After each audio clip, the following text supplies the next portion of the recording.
સુરતના અનબ જ્વેલર્સમાં પોલીસ તપાસ તેજ થઈ છે। રત્ન કલાકારોએ કુલરનું પાણી પીતા ઝેરી અસર થઈ હતી। 104 રત્ન કલાકાર કિરણ હોસ્પિટલમાં અત્યારે એડમિટ છે। 14 રત્ન કલાકાર ડાયમંડ હોસ્પિટલમાં સારવાર હેઠળ છે। બ્લડ પ્રેશર ડાઉન થતા 4 રત્ન કલાકાર આઈસીયુમાં ઓબ્ઝર્વેશન હેઠળ છે। રત્ન કલાકારોને તપાસ કર્યા બાદ ડિસ્ચાર્જની કામગીરી થશે। પાણીના કુલરમાં સેલ્ફોસની ગોળીઓ નાખ્યાની આશંકા છે। પાણીમાં ઝેર ભળ્યું છે કે નહીં તે માટે સેમ્પલ પણ લેવાયા છે। સમગ્ર મામલે એફએસએલની પણ મદદ લેવામાં આવી છે।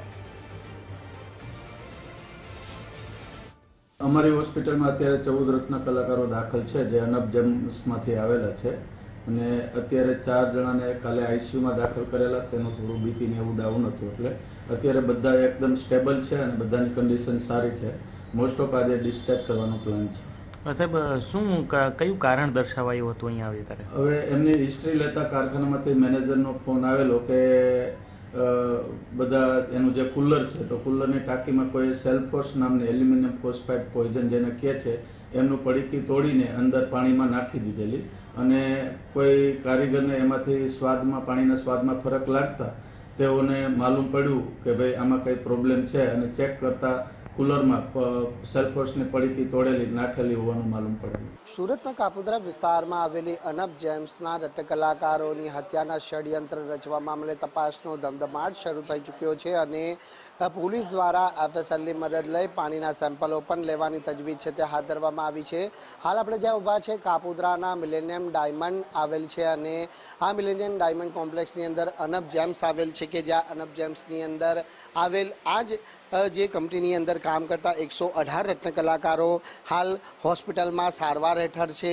મહત્વની વાત છે કે ગઈકાલના રોજ સવારના 9:30 થી 10 વાગ્યાના સમય દરમિયાન કોઈ અસામાજિક તત્વ દ્વારા પીવાના પાણીના કુલરમાં એલ્યુમિનિયમ સેલ્ફોઝની જે ઝેરી પાવડર છે તે ભેળવવાનો પ્રયત્ન કરવામાં આવ્યો હતો કારણ કે પાણી છે તે અતિ દુર્ગંધ મારી રહ્યું હતું। કેટલાક રત્ન કલાકારોએ પાણી પણ પી લીધું હતું અને ત્યારબાદ રત્ન કલાકારોને માથામાં દુખાવો સહિત જે અન્ય તમામ અલગ અલગ ફરિયાદો ઉઠી હતી અને આ બાબતની જાણ જ્યારે કંપનીના માલિક જીવણભાઈ ગાબાણીને કરવામાં આવી ત્યારે તપાસ કરવામાં આવી તો પીવાના પાણીમાંથી અતિ દુર્ગંધ કેમિકલની જે છે તે દુર્ગંધ આવી રહી હતી અને તેને લઈને તાત્કાલિક ધોરણે જે કંપનીમાં કામ કરતા તમામ રત્ન કલાકારોને પીવાનું પાણી ન પીવા માટેની સૂચના આપી હતી। જોકે આ બનાવની જાણકારી મળતા જ કાપોદ્રા પોલીસ મથકનો સ્ટાફ સહિત ડીસીપી એસીપી કક્ષાના અધિકારીઓ પણ ઘટના સ્થળે પહોંચ્યા હતા અને આ મામલે તપાસ શરૂ કરી હતી। જોકે સૌપ્રથમ તો તમામ જે 118 રત્ન કલાકારોને સુરતની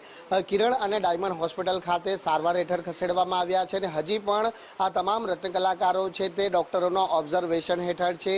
જ્યાં સુધી આ રત્ન કલાકારોનો જે રિપોર્ટ છે તે નોર્મલ ન આવે ત્યાં સુધી તમામને ડોક્ટરોના ઓબ્ઝર્વેશન હેઠળ છે તે રાખવામાં આવશે। આ સાથે જ જે પ્રમાણેની આ ઘટના બની છે તે ઘટનાને લઈને એફએસએલની મદદ પોલીસ દ્વારા લેવામાં આવી છે। જે પીવાનું પાણી હતું એ પીવાના પાણીના પણ સેમ્પલ લઈ તપાસ અર્થે છે તે મોકલવાની તજવીજ છે તે હાથ ધરવામાં આવી છે। પરંતુ આ પ્રકારનું કૃત્ય કરનારો તત્વો કોણ છે અને ક્યાંનો રહેવાસી છે તે અંગેની પણ તપાસ થવી જરૂરી છે કારણ કે સવાલ 118 રત્ન કલાકારોનો હતો।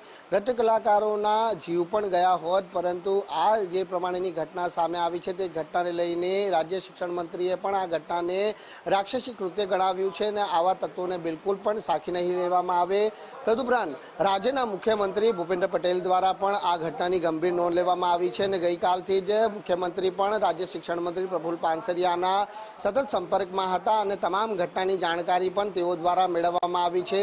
આ સાથે તેઓએ પણ સ્પષ્ટ સૂચના આપવામાં આવી છે કે આ ઘટનાને જ્યાં પણ જરૂર પડે ત્યાં તેઓનો સંપર્ક કરી શકે છે। તેથી રાજ્ય શિક્ષણ મંત્રીએ પણ આ તમામ જે હોસ્પિટલમાં દાખલ રત્ન કલાકારોની મુલાકાત લઈ અને ખબર અંતર પૂછ્યા હતા। તબીબો પાસેથી પણ જે મહત્વની જાણકારીઓ છે તે પ્રાપ્ત કરવામાં આવી હતી। ત્યારે હવે પોલીસ તપાસની અંદર આ ઘટનાને લઈ કયા નવા ખુલાસા બહાર આવે છે તે હવે જોવું રહ્યું। કેમેરામેન વિરલ વ્યાસ સાથે રાકેશ બ્રહ્મભટ્ટ, ગુજરાત।